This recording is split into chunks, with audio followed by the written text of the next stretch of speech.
Badut adalah seseorang yang merias dan memoles wajahnya dengan bedak tebal dan berpakaian yang aneh, serta fasih memperagakan ekspresi wajah yang lucu. Iya, lucu. Tapi kenapa saat kita melihat badut ini sekarang itu malah menjadi seram dan menakutkan, bahkan sampai ada yang fobia dengan badut? Iya, coulrophobia. Bukankah seharusnya badut ini lucu, menghibur, dan bahkan bisa membuat kita tertawa?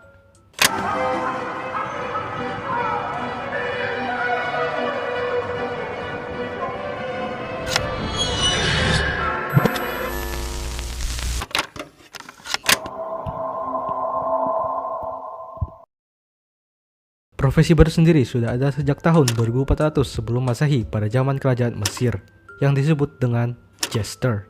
Tugas dari si badut ini adalah untuk menghibur orang-orang dengan tingkah laku bodohnya. Dan seiringnya perkembangan zaman dan waktu, badut ini masih sering dijadikan media hiburan di tempat-tempat tertentu seperti pinggir jalan, sirkus, bahkan menjadi sebuah maskot. Pada zaman dulu, badut ini emang terlihat lucu karena tingkah konyolnya dan disukai oleh berbagai kalangan dan juga termasuk anak-anak. Lalu, kenapa citra badut ini malah menjadi seram? Bahkan untuk foto bersamanya saja, kita harus memberanikan diri. Bukankah seharusnya badut ini lucu?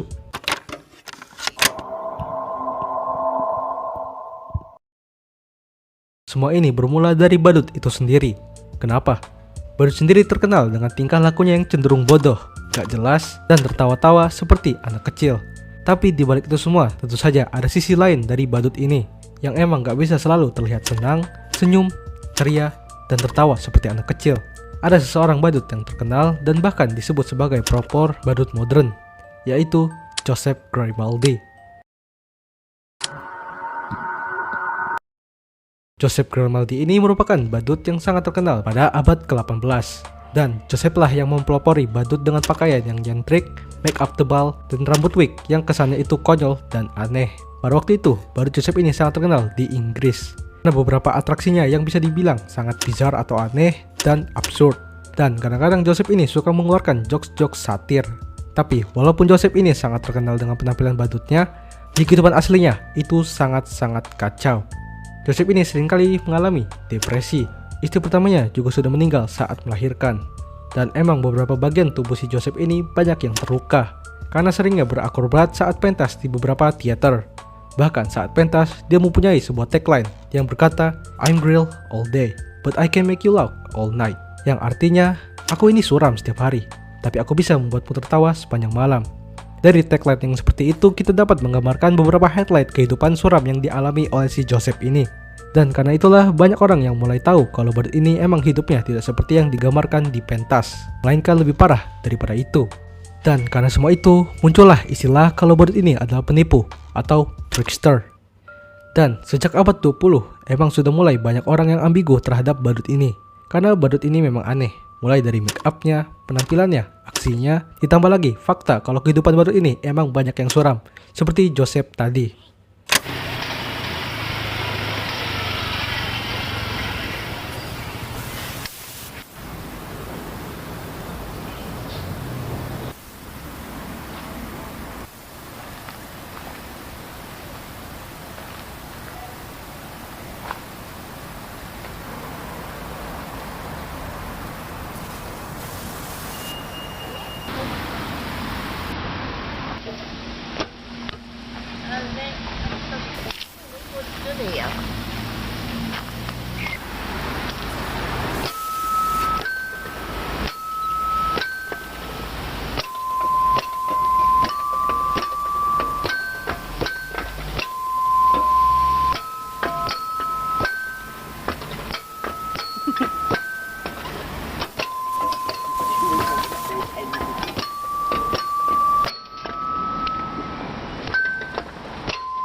Stigma negatif ini naik lagi saat terungkapnya kasus pembunuhan yang dilakukan oleh John Wayne Gacy yang sudah membunuh 33 orang dan beberapa kasus pelecehan.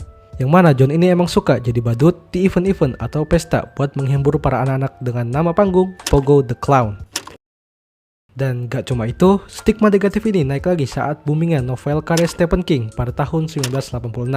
Yang mana isinya itu adalah iblis yang suka memakan manusia, lebih tepatnya anak kecil, dalam wujud badut yang memiliki nama Pennywise. Bahkan film itu booming banget pada tahun 2017. Dan gak cuma itu aja, pada tahun 2016 banyak orang-orang yang suka melakukan prank untuk menakut-nakuti orang di publik dengan kostum badut yang udah dimodif menjadi lebih seram. Dan pranknya itu juga seperti di teror. Ada yang mengetuk-ngetuk rumah orang secara random, ngejar-ngejar orang di taman, bolak-balik gak jelas di pinggir hutan. Dan emang pada tahun itu, badut-badut gadungan ini membuat orang resah. Bahkan beberapa polisi waktu itu juga sering dapat panggilan kalau ada badut meresahkan yang suka ngetok-ngetok pintu rumah. Hello, this is 911. Can I help you? Sir, there's a clown here. Dan karena semua itu, jadinya badut ini sekarang punya stigma yang cukup negatif. Bahkan sekarang itu udah banyak game dan film-film horor yang isinya itu badut psikopat. Intinya, karena badut itu penampilannya misterius, dan karena juga banyaknya novel, game, film-film yang menjadikan badut ini karakter yang jahat, jadinya sekarang badut itu susah untuk jadi media hiburan buat anak-anak. Bahkan maskot dari McDonald yaitu Ronald McDonald itu udah jarang atau bahkan gak ada lagi di McDonald itu sendiri.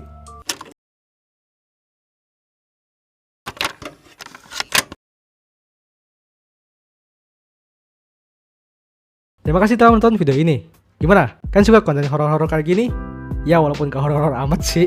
Tapi apakah kalian punya alasan kenapa badut ini citranya itu jadi negatif? Silahkan komen.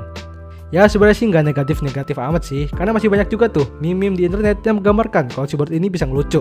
Ya kayak badut WA lah. Jadi jangan lupa subscribe Dazzle.